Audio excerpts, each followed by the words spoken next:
Gorakhpur express news की team ग्राम पंचायत चुनाव का कवरेज कर रही है।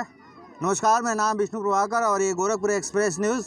और इस समय हम महाराजगंज जनपद के सबसे महंगे गांव में हैं। जी हाँ, ये ठूठीबाड़ी ग्राम सभा है तो गांव, लेकिन दिखता पूरा शहर की तरह, पूरा नगर पंचायत की तरह। हमारे पीछे जो है आप नेपाल का बॉर्डर देख रहे हैं। और आपको एक और बात बता दूं कि नेपाल सीमा से सटे जब भी चुनाव आते हैं तो जो नेपाली दारू होता है उसका रेट तो सस्ता होता है, लेकिन कहीं ना कहीं ग्राम पंचायत का चुनाव आने से उसका डिमांड बढ़ जाता है। और कारण यही है कि चुनाव महंगा भी होता है और नेताजी लोग बड़े बड़े वादे, बड़े बड़े दावे और प्रत्याशियों को वो नेपाली दारू पिलाकर लुभाने की कोशिश भी करते हैं।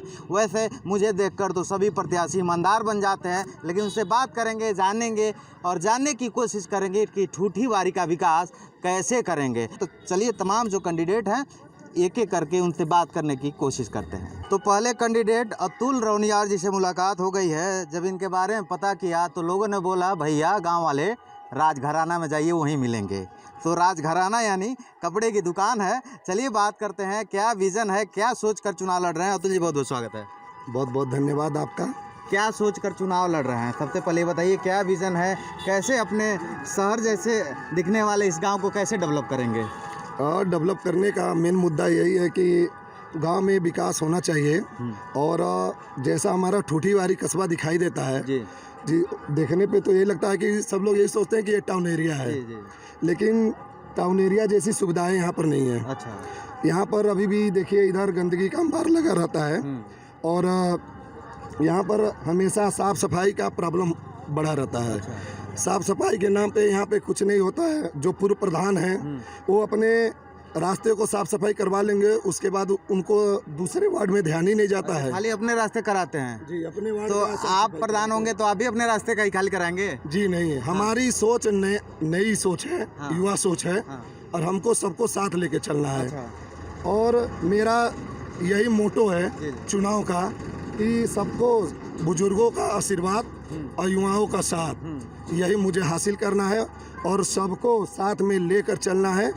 और साफ सफाई के मद्देनज़र जो कि कोरोना का प्रकोप आप देख रहे हैं, उसको मैं यही चाहूँगा कि सब लोग मास्क लगाएं, सैनिटाइज करते रहें और गांव में साफ सफाई रहे। इसका मैं भरपूर ख्याल रखूँगा। तो जी, एक और बड़ी बात, ताकि रोड साइड में तो ठूठीबाड़ी काफ़ी विकास किया है जी। लेकिन जब ठूठीबाड़ी के बारे में जहाँ तक मैं जानता हूँ कि छोटे वर्ग के जो लोग हैं, जो पीछे वाला गांव है वो विकसित नहीं हो पाया है। यह एक बड़ा कारण है। तो जहाँ पे चेहरे पे तो लाइट दिख रही है, लेकिन चेहरे के पीछे जो दर्द है, जो दलित परिवार है, छोटे वर्ग हैं, उनका विकास नहीं हो पाया है। उनके लिए क्या सोच रहे हैं आप?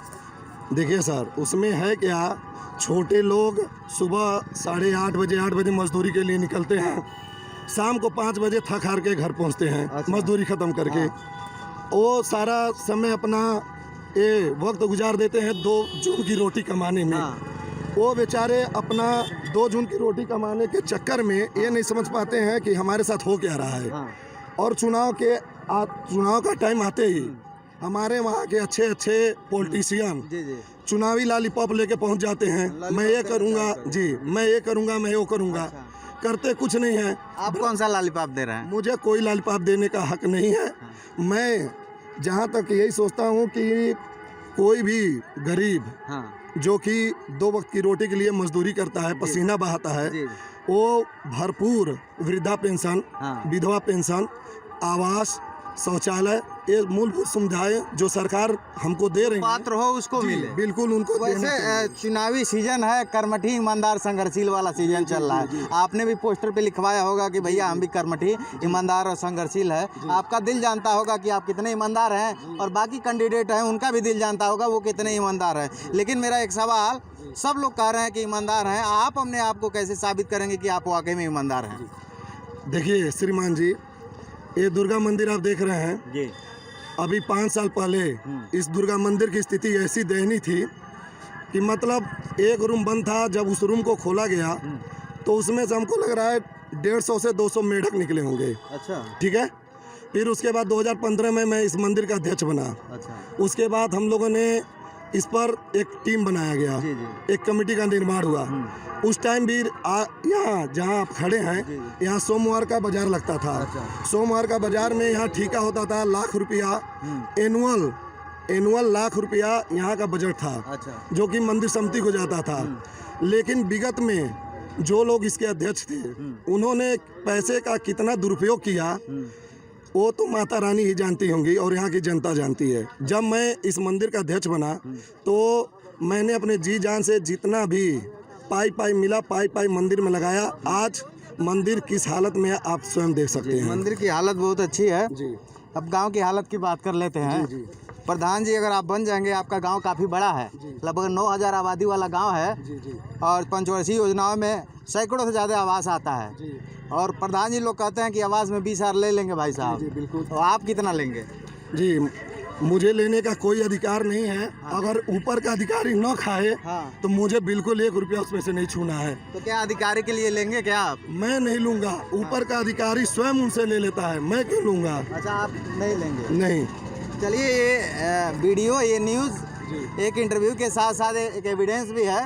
अगर आप प्रधान बनकर आते हैं तो हम आपके गांव में फिर आएंगे और पता करेंगे क्या अतुल जी वाकई में ईमानदार हैं कि खाली पोस्टर पे ही ईमानदारी दिखा रहे थे। नेपाल सटे बॉर्डर है। सुनने में आता है ठूठीवारी, ताकि मैं पहली बार आ रहा हूँ, ऐसे आए तो बहुत बार हूँ लेकिन स्पेशली आपसे बात करने पहली बार आया हूँ। तो लोग कहते हैं कि जो नेपाली पाउच वाला दारू होता है वो 20 गुना महंगा हो जाता है। तो आप भी लोग खरीदते हैं और देते हैं ना अपने वोटरों को?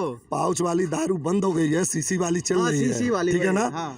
और जिसने भी एक कुकर्म किया है वो कुकर्म अपना भुगत रहा है। अच्छा। दारू पिला करके जो वोट मांगता है वो उसकी हालत क्या होती है, वो ऊपर वाला उसके साथ क्या करेगा वो वही जानेगा। आप बांट रहे हैं कि नहीं? बताइए। मैं ये सब काम नहीं करता हूँ। पक्की बात? पक्की बात। अगर ऐसा कोई भी खबर मिल जाए तो आप बेझिझक हमारी धज्जी उड़ा सकते हैं। चलिए, आप बड़ा सीधा और साफ शब्दों में हमारी बातों का जवाब दे रहे हैं, इसके लिए धन्यवाद। हमारे साथ ग्राम सभा ठूठीवारी के प्रधान प्रतिनिधि राजेश सिंह जी हैं, वर्तमान में भी प्रधान प्रतिनिधि हैं। इनकी श्रीमती जी यहाँ से प्रधान हैं। इसके पूर्व में भी ये प्रधान रहे हैं, यानी कि 10 साल का एक बड़ा अनुभव।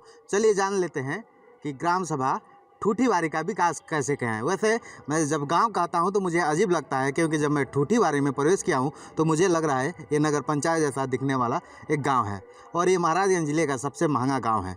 तो ये सबसे महंगे प्रधान भी कहे जा सकते हैं। बहुत बहुत स्वागत है। राजेश सिंह, मैं जब पहली बार जहाँ प्रधान बना था जी, उस वक्त मुझे जो व्यवस्था मिली थी उस व्यवस्था में हमारे पास बैठने के लिए कुर्सी भी नहीं थी। अच्छा।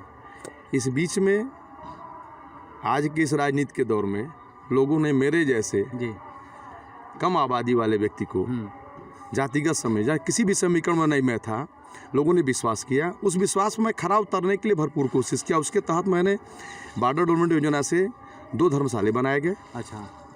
जिसके निर्माण में मुझे आज भी याद आता है कि उस वक्त मुख्यमंत्री नहीं थे, माननीय मुख्यमंत्री योगी आदित्यनाथ जी आए थे। ठूठीवारी गोपालपुर यज्ञ का था, तो वो आए तो देखे, उन्होंने कहा तो उन्होंने पूछा था कि प्रधान ये कैसे बना है। तो मैंने उसे यही कहा था कि ये बॉर्डर डेवलपमेंट योजना का पैसा था, बनवाया सिर्फ मैं अपने हाथ से हूँ। हाँ, इसमें कुछ अलग से ही अपनी व्यवस्था करके बनाया गया। तो मैं अपने गाँव को एक अपने घर की तरह सजोया हूँ। वैसे बहुत चीज़ें आरोप लगेंगी, ये है ये विकास नहीं किया, विकास किया। हमारे यहाँ जो सबसे बड़ी समस्या थी नाली की। और नाली में इसलिए कि सफाई की समस्या, मेरे पास 2 सफाई कर्मी जी, और 2 सफाई कर्मी को लेकर के कितना हम साफ कर सकते हैं, इसके लिए हम लोग ये करते हैं कि जैसे हमारे यहाँ जो स्टैंड के कुछ पैसे आते हैं उससे चाहे इससे करके हम पूरा करते थे। अच्छा राजेश जी, आपके पास 10 साल का एक बड़ा अनुभव है। जी। और एक बड़ा गाँव है और बड़ी जिम्मेदारी है आपके ऊपर, और इस समय आप कैंडिडेट भी हैं। जी। 10 साल का तो कार्यकाल आपने पूरा कर लिया। जी। कितना विकास किए हैं, ताकि ग्राम प्रधान की जब बात आती है तो सीधे तौर पे आरोप लगता है कि प्रधान जी आवास में 20,000 रुपया लेते हैं और शौचालय में 3,000 लेते हैं। आप कितना लेते हैं? नहीं, शौचालय में मैं कभी छुआ ही नहीं। अच्छा। इस मामले से मैं दूर रहा। आवास की भी बात जहाँ तक बता रहे हैं आप, हाँ, वह भी मैं वो काम नहीं किया हूँ जिस तरह से सभी लोग करते हैं, नंगा खेल नहीं। यहाँ तक लोगों ने नाम डालने पर करते हैं, मैं तो ये भी नहीं किया हूँ। अच्छा। हाँ, वो जैसे ही अब कुछ ऐसे सिस्टमें हैं, उन सिस्टमों से मैं बचने के लिए मैं बहुत कोशिश किया, लेकिन बच नहीं पाते हैं। नहीं, 100% नहीं बच पाया। 100% नहीं बच पाया। 100% नहीं बच पाया हूँ। बाकी जब मैं प्रधान बना था तो इसी मरचाहवा टोले पर जाने का रास्ता नहीं था। हाँ। जाने के एकदम रास्ते नहीं थे। उस वक्त हमने नरेगा चाहे इससे उससे करके उसको पूरा किया। हमारा धर्मोली टोला वो बॉर्डर से पूरा किया गया। और इस बीच में हमारे यहाँ जो 30 साल पहले एक बार आया था हमारे यहाँ हॉस्पिटल, अब वो उसका निर्माण पिछले 2 साल पहले आया, ग्राम सभा से ज़मीन दी गई, आज वो धर्मौली में बन रहा है।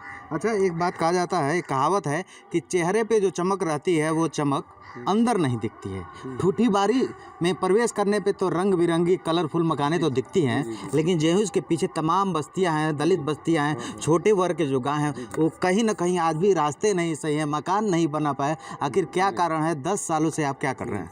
हमारे यहाँ जो रास्ते थे, रास्ते लगभग सही थे। इस बीच में हमारे यहाँ जो पाइप डाली गई है, ये क्या बोलते हैं, इसके वाटर सप्लाई की, उसके इतना तोड़ दिया गया है, सारे गांव में इतना तोड़ा गया है। नहीं तो मैं जिन दलित बस्ती की बात कर रहे हैं, उसी दलित बस्ती की बात मैं कर रहा हूँ। मरचाहा मेरा दलित बस्ती था, जहाँ जाने का एकदम रास्ता नहीं था, उसको मैंने सेचुरेट किया। यहाँ भी दलित बस्ती में इधर से रास्ते नहीं थे, फिर उसको मैंने उस मेन सड़क से जोड़ा गया।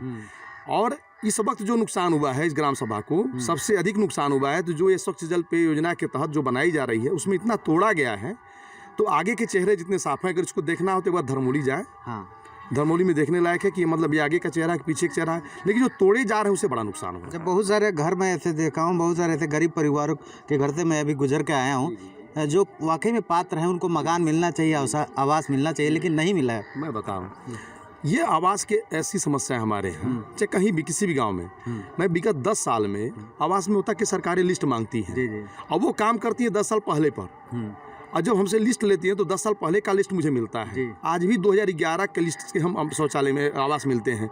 शौचालय हमारे यहाँ आज से 10 साल पहले शौचालय 1136 शौचालय आए थे, और मेरे इस 10 साल का 5 साल मेरा कार्यकाल और 5 साल मेरी पत्नी के कार्यकाल में, इन 10 सालों में मात्र 250 शौचालय आए। अच्छा, और इसमें हम लोगों को मिलता अगर तो हमें देने में क्या हर्ज है? अच्छा, इसको कहने पर, ऊपर के सिस्टम पर आने पर, वहाँ पहले तो आता है कि नहीं इतने मिल जाएंगे, बाद में होता है क्या कि नहीं यार बड़ा गांव में इसमें पहले से 1136 मिल चुके हैं। वो 1136 मुझे बड़ा परेशान करता है। जब प्रधान जी लोग के बारे में एक और बात कहा जाता है, मनरेगा था कि कोरोना काल फिर से शुरुआत हो गई है और तमाम मजदूर प्रदेश से अपने घर आ गए हैं। कोरोना काल एक बड़ा आसार है उनके जीवन में, उनका चूल्हा चौकी कोरोना ये मनरेगा से चल जाएगा। लेकिन कहते हैं मजदूर कि प्रधान जी चेहरा देख के मनरेगा में ड्यूटी देते हैं। आपके यहाँ भी ऐसा होता है क्या? नहीं, मैं उसके बारे में बता दे रहा हूँ। हमारे यहाँ जितना धन दिए उस दौर में ये कई मजरों में है। तो जैसे मुझे कहीं मरचहवा कराना पड़ा तो वहाँ के लोग काम किए। अच्छा, चेहरा देख करके मैं कहीं काम नहीं किया हूँ। धर्म यहाँ तक कि पिछले सत्र में मुझे सबसे कम वोट मिला था राजीव एरिया से, क्योंकि कि कुछ ऐसे यहाँ पोलराइजेशन की चीज़ें आ गई थी, कुछ ईदगाह करबला के मामले आ गए थे, उसके कारण उन लोगों ने नहीं दिया था। लेकिन वहाँ के काम पर हमने, वहाँ के लोग जो भी किया, यहाँ तक कि बच्चे भी गए, तो उस दौर में कौन किसको मना करने जा रहा था? हमें तो नहीं लगता है कोई प्रधान अगर मना करने जा रहा था, इमोशनल अटैचमेंट। हाँ, वो उसमें हमको कुछ कहना नहीं है। चलिए अब बात कर लेते हैं। बड़ा गांव है और इस बार की लड़ाई बड़ी धाकड़ है। 13 कैंडिडेट हैं और 10 साल का आपका अनुभव, मजबूत आदमी दिख रहे हैं, तमाम बंगला गाड़ी मुझे दिख रहा है आपके घर पे। तो ये बताइए कितना रुपया खर्च करेंगे? हाँ, ये पैसा तो बड़ा खतरनाक पूछ रहे हैं। खतरनाक की स्थिति है कि मैं तो अभी सबसे पीछे रह जाऊंगा। अच्छा, पैसा खर्च करने के मामले में, क्योंकि कि अभी नए प्रत्याशी से बहुत आगे हैं। हाँ, ताकि ठूठी बारी शहर में जब प्रवेश किया हूँ तो तमाम लोग झूम रहे थे और लोगों का कहना है इस बार तो बोली लगेगी, जैसे मुन्नी बाई नीलाम होती है वैसे इस बार वोटर नीलाम होंगे। नहीं, वोटर नहीं नीलाम होते हैं, वो कुछ लोग हैं जिसको हम हल्ला करते हैं, नीलाम करते हैं। वोटर कहीं नीलाम नहीं होता। अच्छा, नेपाल के सटे आप लोग हैं, बड़ा फायदा भी है और नुकसान भी है। तस्करी में अक्सर नाम आता है ठूठीवारी का। एक और नाम आता है कि जब भी चुनाव आता है ग्राम पंचायत का तो नेपाली पौआ 20 गुना महंगा हो जाता है। कौन खपत करता है प्रधान जी ये इतना? इसमें तो अब बड़ी मज़ेदार चीज़ें हैं।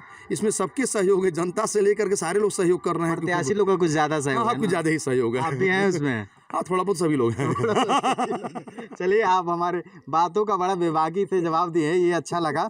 तो इस बार का क्या विजन है, क्या सोच रहे हैं, ताकि ये आपका तीसरा कार्यकाल होने जा रहा है अगर आप चुनाव जीतते हैं तो? मैं यही सोच रहा हूँ कि ये किसी तरह से टाउन एरिया हो जाए, क्योंकि कि हमारी एक बहुत बड़ी समस्या है। हमें जो मिलता है, मुझे 2 आदमी से सफाई करनी पड़ती है, कितनी शिकायत सुननी पड़ती है। इसका मतलब दर्द ये रहता है कि कभी कोई भी आता था कहता था। और अभी आपने एक प्रश्न, बहुत गाड़ी घोड़े हैं, इसमें सिर्फ ये मेरी एक गाड़ी है। बाकी हमारे अड़ोस पड़ोस सभी लोग ला करके यहाँ पर एक स्टैंड बनाए हुए हैं। बाकी खड़ा करने का जगह नहीं, तो स्टैंड बना हुआ है ये जगह। अच्छा, नगर पंचायत वाली बात आपने बहुत बढ़िया कहा था कि ये पूरी तरीके से मुझे लग रहा है नगर पंचायत के मानक को छू रहा है आपके गांव।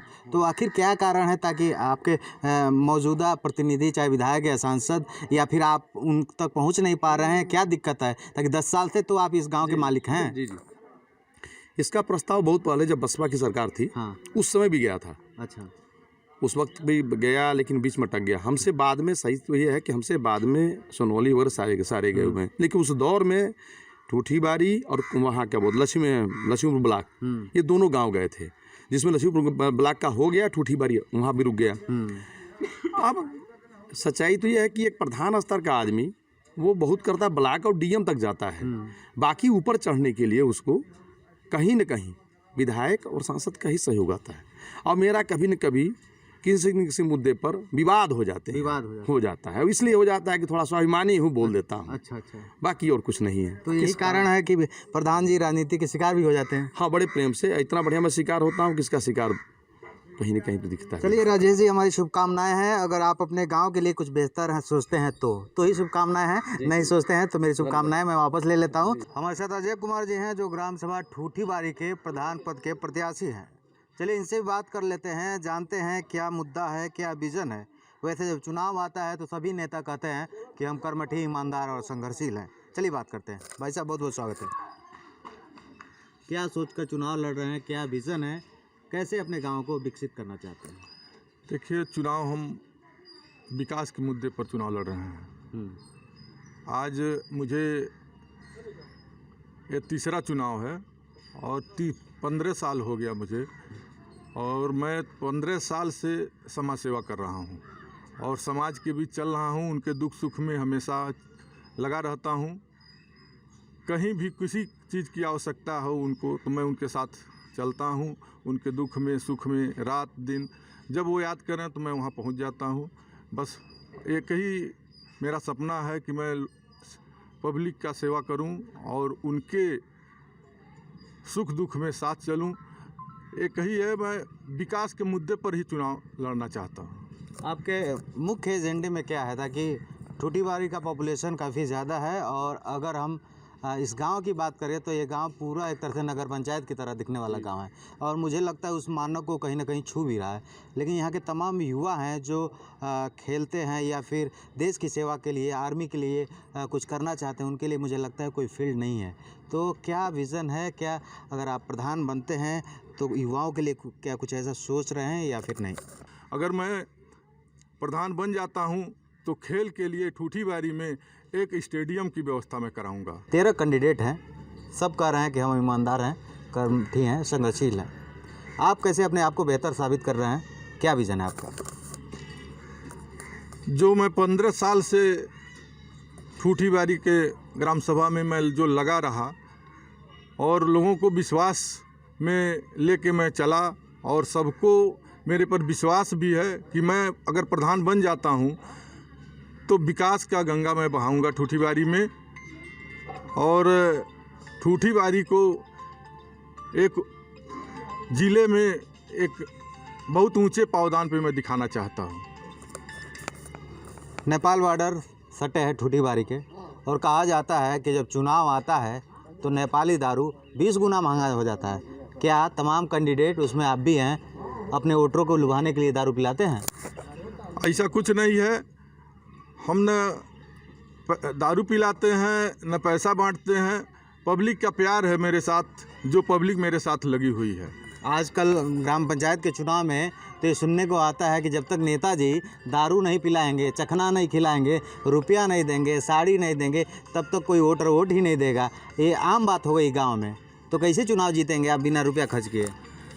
देखिए, लोगों का जो प्यार है मेरे साथ, वो दारू कोई पिलाएगा, रुपया कोई खर्च करेगा, लेकिन वोट मुझे ही लोग देंगे, ये मेरा पूर्ण विश्वास है। अच्छा, जब प्रधान जी लोग प्रधान बन जाते हैं, उसके पहले तो वादा और दावा दोनों करते हैं, लेकिन प्रधान बनने के बाद जब किसी गरीब का आवास आता है तो कहते हैं आवास में 20,000 चाहिए और शौचालय में 3,000। तो आप भी लेंगे क्या ऐसा? मैं फ्री, जो भी सरकार से योजनाएं आएंगे मैं फ्री में सेवा करूंगा। मुझे कुछ नहीं चाहिए, मुझे बस एक सेवा का मौका चाहिए ठूठीवारी को। मैं कुछ यहाँ दिखाना चाहता हूँ लोगों को कि प्रधानी कैसे होता है।